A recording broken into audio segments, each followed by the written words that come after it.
সূরাতুল বাকারার ১৭২ নম্বর আয়াতে আল্লাহ তাআলা ইরশাদ করছেন, ইয়া আইয়ুহাল্লাযীনা আমানু কুলু মিন তাইয়্যিবাতি মা রাযাকনাকুম ওয়াশকুরু লিল্লাহি ইন কুনতুম ইয়্যাহু তা'বুদুন।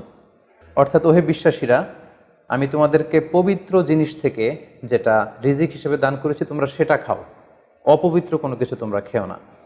পাশাপাশি সূরাতুল আরাফের ১৫৭ নম্বর আয়াতে আল্লাহ তাআলা ইরশাদ করছেন, ওয়া ইউহিল্লু লাহুমুত তাইয়্যিবাতি ওয়া ইউহাররিমু আলাইহিমুল খাবাইস। অর্থাৎ তিনি তোমাদের জন্য তৈয়িবাত বা পবিত্র খাবারগুলোকে তিনি হালাল করেছেন, আর অপবিত্র যত খাবার আছে এগুলো তিনি তোমাদের জন্য হারাম করেছেন। তো কোন জিনিস খাওয়া আমাদের জন্য হালাল আর কোনটা খাওয়া হারাম, এক্ষেত্রে আমরা বিশ্বাসীরা এই মূলনীতি সবসময় অবলম্বন করতে হবে যে যেটা তৈয়িবাত পবিত্র সেটা আমাদের জন্য খাওয়া, সেটা কনজিউম করা আমাদের জন্য হালাল, আর যেটা খাবাইস অপবিত্র সেটা কনজিউম করা আমাদের জন্য হারাম। যেমন কালামুল্লাহ মাজিদ আল্লাহ তাআলা আমাদেরকে জানিয়েছেন যে রক্ত খাওয়া হারাম, যেহেতু এটা খাবাইস।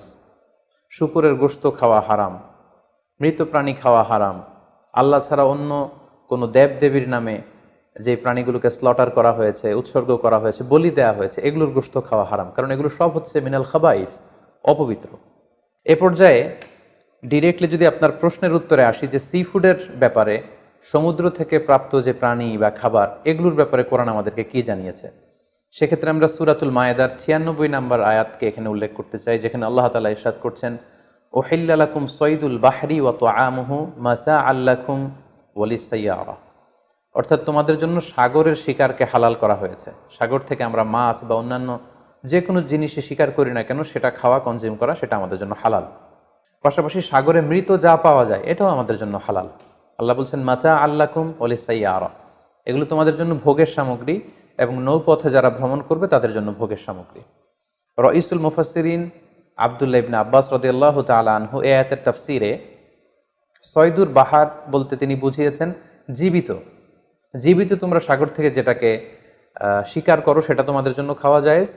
আর ওয়া তুআমুহু দ্বারা তিনি উদ্দেশ্য নিয়েছেন মৃত, অর্থাৎ সাগর থেকে প্রাপ্ত যে কোনো প্রাণী জীবিত হোক কিংবা মৃত হোক, যেভাবেই আমরা আহরণ করি না কেন সেটা খাওয়া আমাদের জন্য হালাল।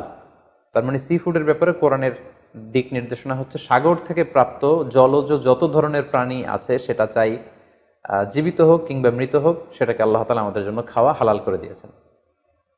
প্রিয় বোন, এবার যদি আমরা সুন্নার দিকে তাকাই তাহলে দেখব যে সুনানে নাসাইর একটি হাদিস আমরা এখানে উল্লেখ করতে পারি, যেখানে সাহাবারা আল্লাহ রাসূল সাল্লাল্লাহু আলাইহি ওয়াসাল্লামকে প্রশ্ন করেছিলেন যে ইয়া রাসূলুল্লাহ, আমরা যখন নৌ ভ্রমণে বের হই তখন আমাদের কাছে মিষ্টি পানি খুব কম থাকে, আমাদের সংগ্রহে পানি খুবই কম থাকে, আর সেটা দিয়ে যদি আমরা অজু করে ফেলি তাহলে আমরা তৃষ্ণার্ত হয়ে যাব। হাদিসের ভাষ্যটি ছিল এমন যে ইয়া রাসূলুল্লাহ, ইন্না নারকাবুল বাহরা ওয়া নাহমিলু মা'ানাল কলিলা মিনাল মা ফাইন তাওয়াদ্দানা বিহি আতিশনা আফানা তাওয়াদ্দাউ মিন মাইল বাহর। সাহাবারা প্রশ্ন করেছিলেন, ইয়া রাসূলুল্লাহ, আমরা কি সাগরের পানি দিয়ে অজু করতে পারবো? সাগরের পানি দিয়ে কি অজু করা জায়েজ? আল্লাহ রাসূল সাল্লাল্লাহু আলাইহি ওয়াসাল্লাম এই প্রশ্নের উত্তরে বলেছিলেন, হুয়া তাহুরু মাউ, হ্যাঁ অবশ্যই তোমরা সাগরের পানি দিয়ে অজু করতে পারবে, কারণ সাগরের পানি পবিত্র। যদিও আমরা জানি যে সাগরের পানি লবণাক্ত, কিন্তু সাগরের